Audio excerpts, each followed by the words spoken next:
I say, it's in the reach of my arms, the span of my hips, the stride of my step, the curl of my lips. I'm a woman phenomenally. Phenomenal woman, that's me. I walk into a room just as cool as you please, and to a man the fellows stand or fall down on their knees. Then they swarm around me, a hive of honeybees. I say, it's the fire in my eyes and the flash of my teeth, the swing in my waist and the joy in my feet. I'm a woman, phenomenally. Phenomenal woman, that's me. Men themselves have wondered what they see in me. They try so much, but they can't touch my inner mystery. When I try to show them, they say they still can't see. I say, it's in the arch of my back, the sun of my smile, the ride of my breasts, the grace of my style. I'm a woman, phenomenally. Phenomenal woman, that's me.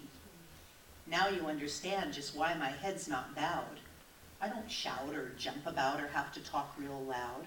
When you see me passing, it ought to make you proud.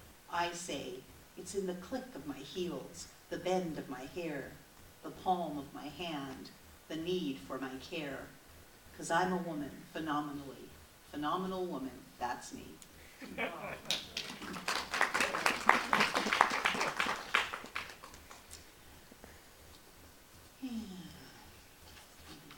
Here.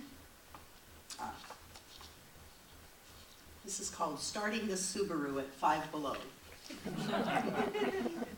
by Stuart Kestenbaum.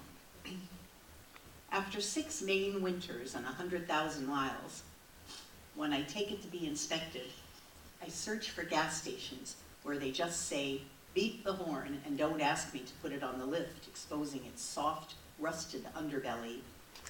Inside is the record of commuting. Apple cores, a bag from McDonald's, crushed Dunkin' Donuts cups, a flashlight that doesn't work and one that does, gas receipts blurred beyond recognition. Fingertips numb, nose hair frozen, I pump the accelerator and turn the key. The battery cranks. The engine gives 2 or 3 low groans and starts. My God, it starts. And unlike my family in the house, the job I'm headed towards, the poems in my briefcase, the dreams I had last night, there's no question about what makes sense. White exhaust billowing from the tailpipe, heater blowing. This car is going to move me. It's going to take me places.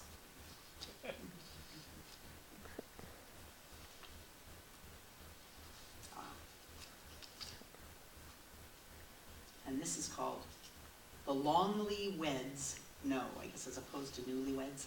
The Longley Weds No. Written by Leah Furness. That it isn't about the golden anniversary at all, but about all the unremarkable years that Hallmark doesn't even make a card for.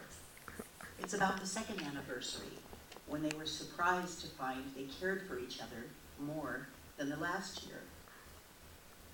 And the 4th, when both kids had chickenpox and she threw her shoe at him for no real reason. And the 6th, when he accidentally got drunk on the way home from work because being a husband and father was so damn hard.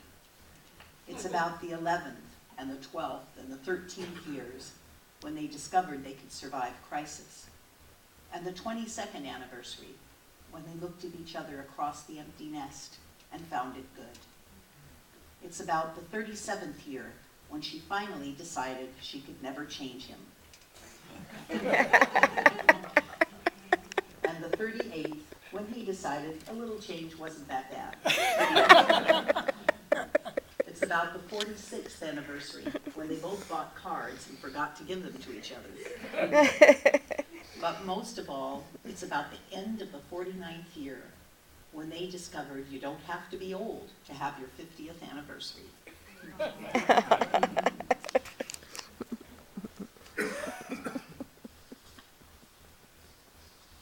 Oh, here's a fun one. Excuse me.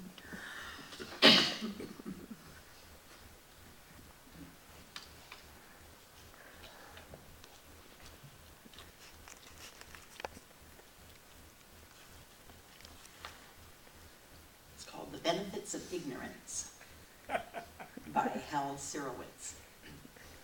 If ignorance is bliss, Father said, shouldn't you be looking blissful? You should check to see if you have the right kind of ignorance. If you're not getting the benefits that most people get from acting stupid, then you should go back to what you always were, being too smart for your own good.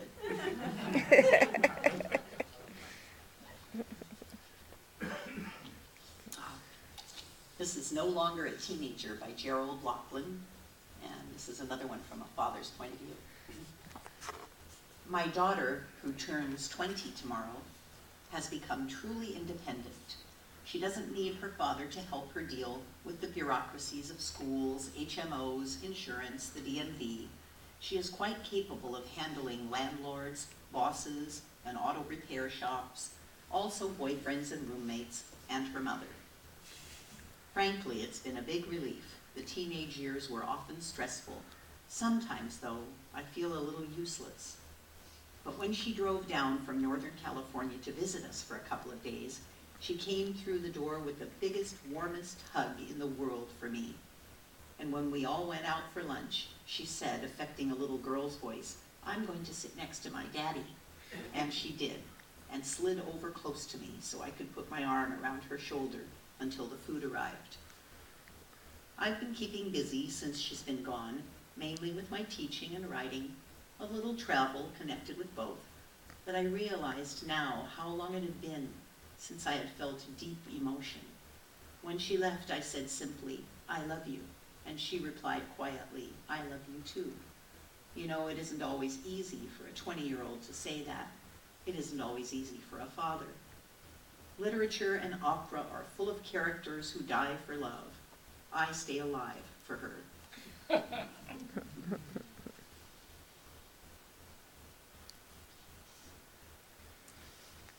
This is called Owl and Beth by Lewis Simpson. Don't know quite how to describe this one to you, so I'll just read it. My Uncle Al worked in a drugstore 3 blocks above Times Square, dispensing pills and cosmetics. All day long, crazy people and thieves came into the store, but nothing seemed to faze him. His sister Beth was the opposite, romantic.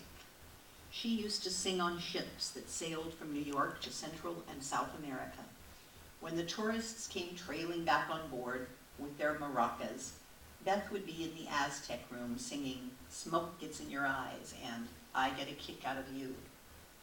Once, when I argued with Al about something that America was doing, "My country, right or wrong," he told me. I suppose so, if you've come from a village in Russia no one ever heard of, with no drains, and on saints' days, the Cossacks descend on you with the blessing of the church to beat out your brains. And when, after a fortnight being seasick, there's the statue and buildings reaching up to the sky, streets full of people, the clang of a bell, someone yelling as you almost get run over, more things happening every second in New York than Lutsk in a year. Al lived on Kingston Avenue, Brooklyn, all of his life, with the wife his mother had picked out for him. Beth never married.